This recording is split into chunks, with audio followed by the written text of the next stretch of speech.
ఓం నమః శివాయ.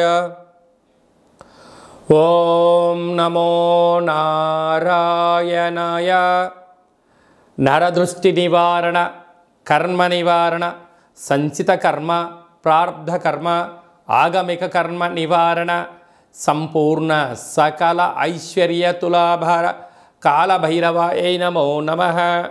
ఓం అతిక్రూర మహాకాయ కల్పాంతర దహనోపమ శ్రీ కాళభైరవ దేవత అనుగ్రహ ఫల ప్రసాద సిద్ధిరస్తు తదాస్తు. మా ఛానల్కి స్వాగతం. చూస్తున్న వీక్షకులకు, ప్రేక్షకులకు, కాళభైరవ భగవద్బంధులకి స్వాగతం పలుకుతూ మమ్మల్ని ఎంతగానో ఆదరిస్తూ ఉండబడినటువంటి ప్రియ సోదర సోదరీమణులకు అందరికీ కూడా ఆదివారం అమావాస్య రోజు పుష్యమీ నక్షత్ర సందర్భంగా యంత్ర సాధన, మంత్ర సాధన ఎలా చేయాలి, అద్భుతమైనటువంటి రాబోయే 7 తరాల వారికి ఐశ్వర్యాన్ని, ఆనందాన్ని ఎలా అందజేయాలో మనకు అందరికీ ప్రసాదించాలని ఆ కాళీ సమేత కాళభైరవ స్వామిని కోరుకుందాం. 1/8/2024 నుండి 31/8/2024 వరకు పుట్టినటువంటి వారందరికీ కూడా ముందస్తుగా జన్మదిన శుభాకాంక్షలు. గతంలో వివాహం చేసుకున్న వారికి వివాహ వార్షికోత్సవ శుభాకాంక్షలు. ద్వాదశ రాశుల్లో గ్రహ గమనాన్ని ఒకసారి వీక్షింపచేద్దాం. వృషభ రాశిలో కుజుడు మరియు గురు సంచార స్థితి, కర్కాటక రాశిలో రవి సంచార స్థితి, సింహరాశిలో బుధ శుక్ర సంచార స్థితి, కన్యరాశిలో కేతు సంచార స్థితి, కుంభరాశిలో శని భగవానుడు వక్రగమన సంచార స్థితి, మీనరాశిలో రాహు సంచార స్థితితో ద్వాదశ రాశుల్లో గ్రహ గమనాలు ఈ విధంగా ఉన్నాయి.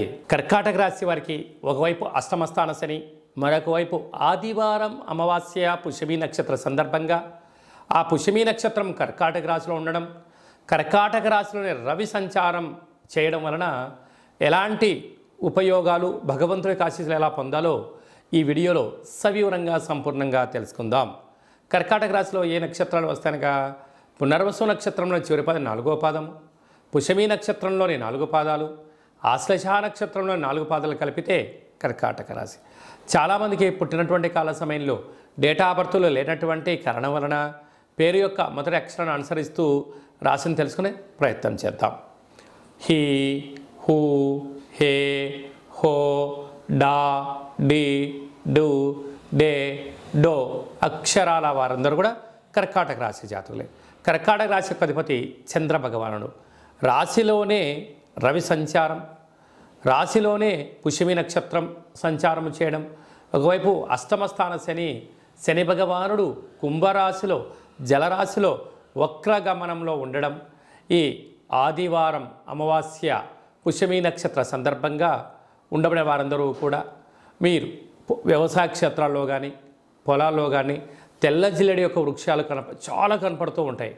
ముందుగానే చూసుకొని ఒక 6 రోజులు ముందుగా ప్రతిరోజు వెళ్ళి ఒక చెంబు నీళ్ళు పోసి దీపాన్ని పెట్టి రోజు దండం పెట్టుకొని రండి. ఆ ఆదివారం అమావాస్య రోజున పై కొమ్మలను తీసేసి భూమిలోంచి పెకలిస్తే వచ్చే స్వామివారే శ్వేతార్కవర సిద్ధి మహాగణపతి స్వామివారు. ఆయనను తీసుకొని వచ్చి బాగా మట్టిని కడిగి సింధూరాన్ని పూసి పూజా మందిరంలో ఉంచండి.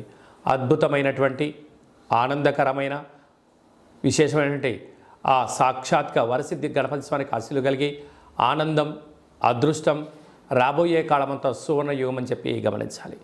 అలాగనే ఈ కాళ అమావాస్య, ఈ కాళాష్టమి సందర్భంగా ఇంట్లో ఒక కాళభైరవ స్వామి యొక్క దీపము, కాళభైరవ స్వామికి సౌభాగ్య మడుపు, కాళభైరవ హోమం చేసుకోగలిగితే అదృష్టం మీ సొంతమవుతుంది. అలా కుదరలేనటువంటి వాళ్ళు ఈ కింద నెంబర్ సంప్రదించినట్లయితే మీ పేరు పైన ప్రత్యేకంగా కూష్మాండ దీపాన్ని, కాళభైరవ హోమాన్ని చేయించి వీడియో కాల్ ద్వారా ప్రత్యక్షంగా చూపించి మీకు ప్రసాదాన్ని కూడా అందజేయడం జరుగుతుంటుంది.